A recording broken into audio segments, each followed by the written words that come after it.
EkaYakobi isahluko sesihlanu ivesi ye-16 sinamandla kakhulu isikhungo selungisa siyeyisa.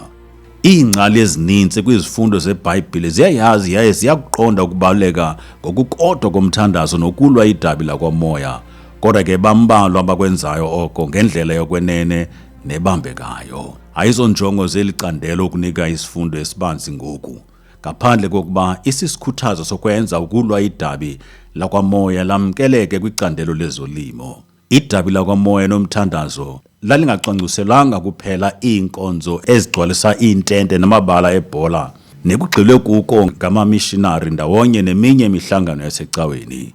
UYehova unike abantwana bakhe esi sixhobo ukuze sikwazi ukusebenzisa amagunya ethu akwamoya kuzo zonke iinkalo zobomi khona ukuze ubukumkani bukaThixo bumiliselwe ngokupheleleyo. Unyaka nonyaka abantu bakhala kwimimoya yezinyanya ukuba mayize kugada imihlaba yabo yaye iyenze ichume ngokukodwa ukuze bavelise isivuno esihle. Oku kwenziwa ngamagqirha agalela igazi lezilwanyana ezixheliweyo, amathambo kanye imixube yamayeza emilingo kwiindawo abazicwangciselwe oko emhlabeni wokulima. Oku kusenziwa nakule mihla nangabantu abahamba icawe. Oku kuzifaka ungagunyaziswanga kumazwe akwamoya amabini kuyabonwa liliso likaThixo.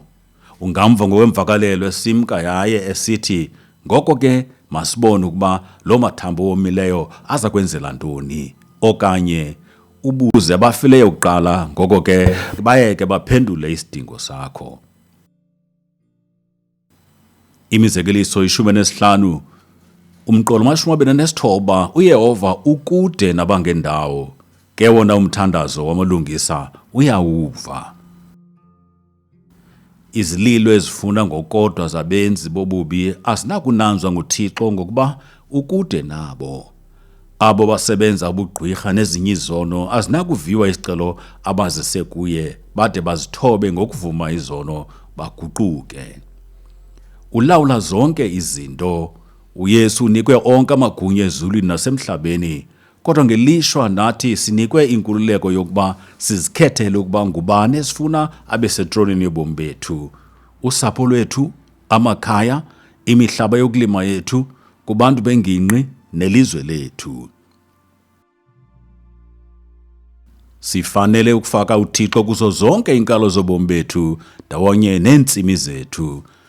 Singathetha naye ngeengxaki zethu emasimini yaye sithandaze sicele kuye iintsikelelo zakhe zibe kwizityalo nosapho lwethu nangamaxesha kanye sifuna ngokukodwa. Kodwa ke umhlaba kusafuneka siubange yaye oku kwenzeka xa thina sivuma izithixo zethu nobugqwirha ukuphalaza igazi elimsulwa nazo nezinye iindlela ezimbi ezinesiphumo sokuphila phantsi kwesiqalekiso. Iziqonike ezibini isahluko sesixhenxe umqolo 14 bathoba ke abantu bam ababizwa ngegama lam bathandaza, bafuna ubuso bam, babuya ezindleleni zabo ezimbi. Ndiyakuva mna emazulwini ndibaxolele izono zabo, ndiliphilise ilizwe labo.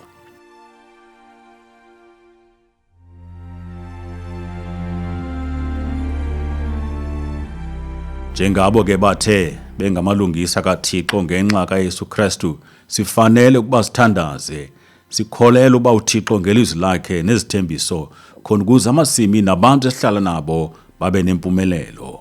Simele uba nebango lethu njengabantwana bakaThixo ngokufaka uYesu kuzo zonke iinkalo zobomi bethu. UYesu wasifundisa ukuthandaza, ubukumkani mabufike emhlabeni njengoko kunjalo emazulwini. Ubukumkani bukaThixo bubukumkani obuzukileyo obugcwele intsikelelo nesibonelelo sikaBawo kuzo zonke iindawo apho kuhlala ubuThixo noxolo, apho abantwana basongezelelwa impilo nobulumko, apho kulawulwa inyani nobulungisa. Umgangatho obekwe ilizwi lakhe umilisela imida, umoya wakhe uzisa izibabalo, ukuqhama, ubomi nothando. Ulimela njani ibango lakho?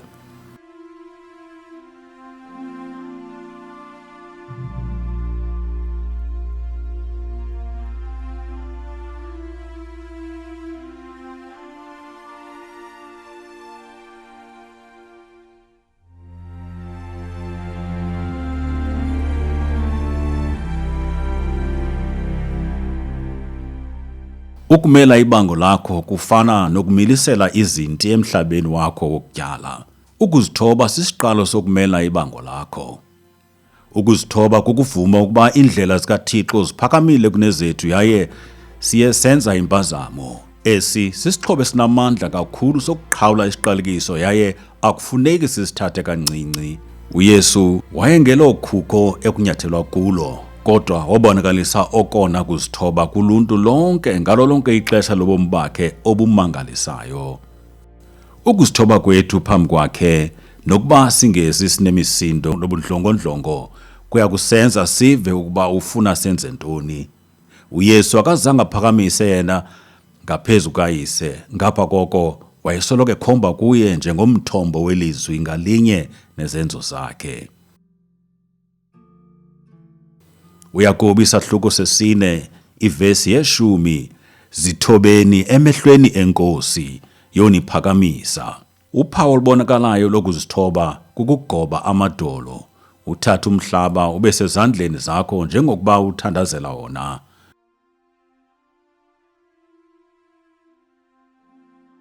Nkosi, ndiyathandaza ukuba uphilise lo mhlaba ngegama likaYesu. Ndithandazela ukuba ubomi bakho buphinde buphefumlele bubuyele emhlabeni. Enkosi, ngokuba singeza kuwe siphinde sikucele njengabantwana bakho, yaye uyive imithandazo yethu Nkosi. Yaye kuwe wonke umhlaba esiwulimayo elizweni lonke Nkosi, apho abalimi banikwe amagunya okulawula umhlaba. Sithandazela ukuba ubuyisele kwisimo sawo wonke umhlaba yaye uwuphilise. Uzuko lwakho lulawule apha emhlabeni yaye ukhanye njengelanga kulamazwe ngegama likaYesu.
Funa ubuso bakhe, hayi izandla zakhe. uThixo unqwenela abantwana bakhe babe nobudlelwane bokuthandana naye, apho baza kumnika eyona mbeko nothando yaye bamazi nzulu. Amaxesha amaninzi into ebalaseleyo kwimithandazo yethu zizicengo nezicelo, yaye alubikho unxibelelwano lobudlelwane bokwenene. Kule into icawe iyonke ifana nemveku ezingenayo enye indlela ngaphandle kokukhalaza xa bengayifumani into abayifunayo, ngaphandle nje koncumo olungephi. Unxibelelwano lwabo nabazali luncinane okanye alukho tu. uThixo ufuna ukuba nonxibelelwano nathi yaye abe nathi njengoko kwakunjalo kuAdam esitiyeni, yaye noYesu wenze indlela khona ukuze oku kube into eyenzekayo ngokwenene. Kudingeka nje ukuba sihambe kuyo. Incwadi Deuteronomy isahluko 4 umqolo ngu-29, eningathi nimfune khona uYehova uThixo wenu nimfumane xa nithe naquqela kuye ngenhliziyo yenu yonke nangomphefumlo wenu wonke.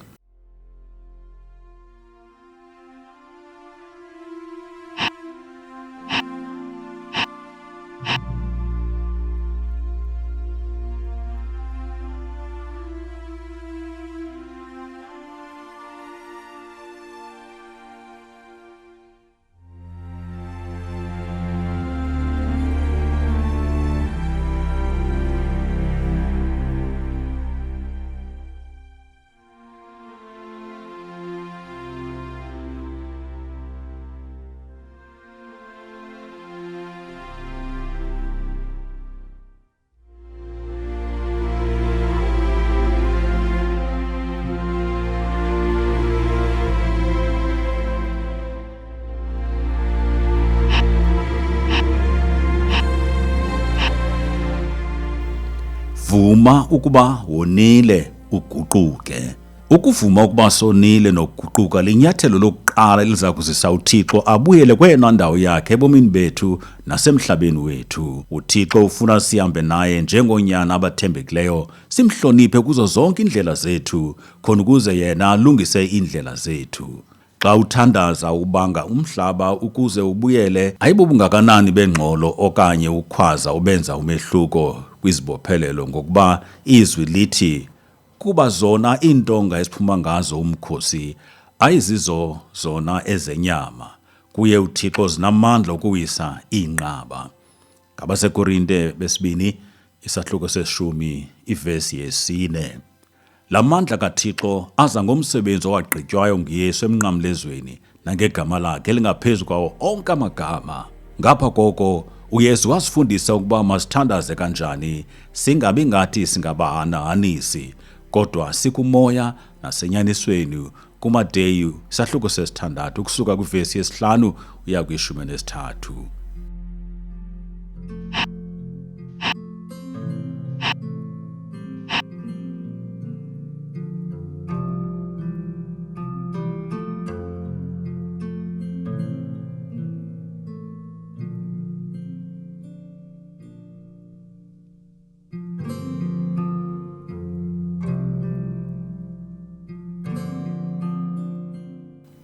Cela uza kufumana.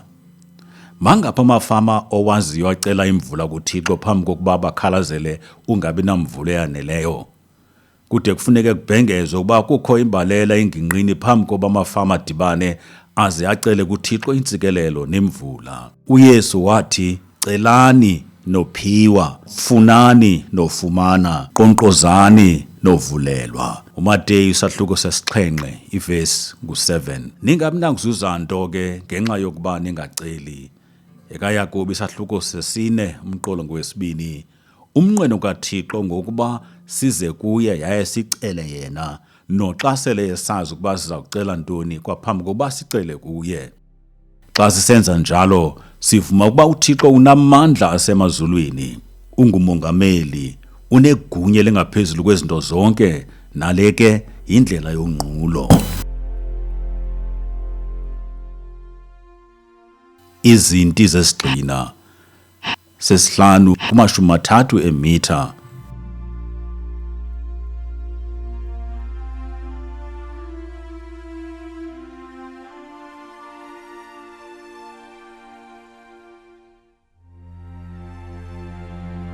Izinti zesigxina ezili-11 ku-75 emitha.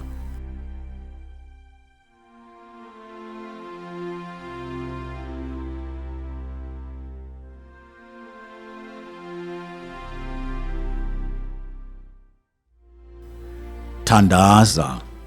Masithandaze kanjani? Zithobe uze uthandaze amadolo nezandla ziphambi koThixo, ubonakalisa inhlonipho engasenzisiyo ukule ndawo ulima kuyo. Uthathe umhlaba ubeka phakathi kwezandla. Cela uxolo ngobugqwirha ndawonye nezinye indlela zonqulo lwezithixo ebezikhe zenziwa kulo mhlaba. Ucele igazi likaYesu liwubuyisele liphinde liwenze ngcwele. Cela uThixo ukuba kumiliselwe ukongama kobukhosi bakhe kulo mhlaba. Cela uxolo ngempalalo yegazi elimsulwa emhlabeni nokuba akwenziwanga nguwe oku. Cela uxolo nokuba nempakamo njengoko ubusoloko uxhomeke kulwazi lwakho lokuzilimela ngendlela yabantu iminyaka emininzi, yaye ungayivuma okanye ungayicingi nokuyicinga into yokuba uThixo unendlela emasenze ngayo izinto. Cela uxolo apho ungakhange ube ngumnoneleli olungileyo koko athe wakunikezela kuwe, ngokuba uye wavumela izinga eliphezulu lokukhukhuliseko mhlaba nokuphuncuka komhlaba kwindawo olima kuyo. Cela uxolo ngentliziyo eguqukayo ngokuthatha ngendlela yokutshabalalisa konke okusemhlabeni, ungabuyiseli ngokutyala ngokugqithisileyo emhlabeni, ucele yena awenze ngcono ngokuhamba kwexesha. Cela uxolo ngentliziyo eguqukayo ngokuxhomekeka emntwini, ungajongi kwinkosi enako konke. Cela uxolo ngentliziyo eguqukayo ngokuba ulondoloza ngokungekho semgangathweni, uze uzinikele ekwenzeni konke kunge kukwinkosi. Cela yena aphilise umhlaba. Ewe kunokwenzeka, umhlaba ungatshintsha umbala ukuchuma ndawonye nozinzo kwiminyaka nje emibini, kodwa ke ukuxhamla ngokupheleleyo kozinikele ngenhliziyo yakhe yonke ekulimeni ngendlela kaThixo kuya kuvela ngokugqibeleleyo kwiminyaka emihlanu. Uyakwazi ukulikhawulezisa eli xesha lokubuyisela ukuchuma ngamandla wakhe agqitha ngaphaya kwemithetho yendalo. Kufuneka thina simcele ngokholo ukuba alikhawulezise eli xesha. Cela intsikelelo yakhe yemvula, ilanga elishushu nokhuseleko kwizinambuzane, izifo nomlilo. Nikezela umhlaba wakho ukulima kubukumkani bakhe, yaye umcele ukuba asebenzise umhlaba wakho ibe indawo apho ubukumkani bukaThixo buza kuqala khona ukunwenwiswa. Oku kubonakalisa ukuzinikela ekubeni ungafuni okokwakho ngoko kuphantsi konanelelo lwakho.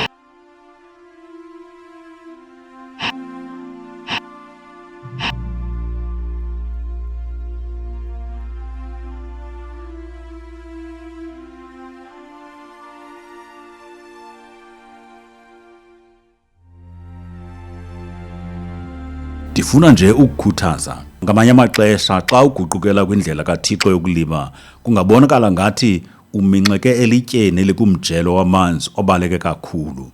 Inkuthazo yam kuwe, yima umi. UThixo ungakuthi akachasananga nathi, yaye yena unqwenela ukuba ngomhlaba wethu usikeleleke. Thatha ubuyisele umhlaba uphantsi kwamagunya utshaba. Limele ibango lakho, yima umi emhlabeni ngenxa yenkosi nobukumkani bakhe. Njengenkokheli kufuneka silungiselele igusha ngokuhamba siye kwimihlaba abayilimayo, sibancedise kolu hlobo lomthandazo wokuguquka nokuzinikela. Xa sigqibile, kufuneka simi yaye sihambe njengamagorha nokuba kukho abachasene nathi. Kukho amafama endiwaziyo athe akutshintshela ekulimeni ngendlela kaThixo baze baphantsi kohlaselo olukhulu olusuka koontanga babo nabamelwane, apho iziqalekiso ezisuka kumagqirha ziye zabekwa kubo ndawonye namadini ezinto ezingaqhelekanga ezithe zabenza banoloyiko olukhulu olubenze bayishiya indlela ebasa kwisithembiso. Yomelelani enkosini nasekuqineni kokomelela kwayo. Mchaseni ke umtyholi wonibaleka. Nazi oku, mkhulu yena okuwe kunalo usemhlabeni. Kwabase-Efeso isahluko sesi-6 ivesi ye-10 elokugqiba, bazalwana bam, ndithi yomelelani enkosini nasekuqineni kokomelela kwayo. Xhobani sonke isikrweqe sikaThixo ukuze nibe nako ukumisa nibuchase ubuqhinga bomtyholi, ngokuba umzamo wethu asingokuzamana negazi nenyama, ngokuzamana nazo izilawuli, nawo amagunya, nazo iziphathahlabathi zobumnyama balo eliphakade, nayo imikhosi yomoya ekhohlakeleyo kwezasezulwini indawo. Ngenxa yoko qubulani sonke isikrweqe sikaThixo ukuze nibe nako ukuchasana ngomhla ombi, nithi nikufezile konke nime nimi. Misani ke ngoko nibhinqe inyaniso esinqeni senu, ninxibe isigcina sifuba sobulungisa, nibophe ezinyaweni zenu ulungiselelo lweendaba ezilungileyo zoxolo. Ngaphezu kwezinto zonke, qubulani ikhaka lokholo, lona nothi ngalo nibe nako uzicima zonke iintolo ezinomlilo zakhe ongendawo.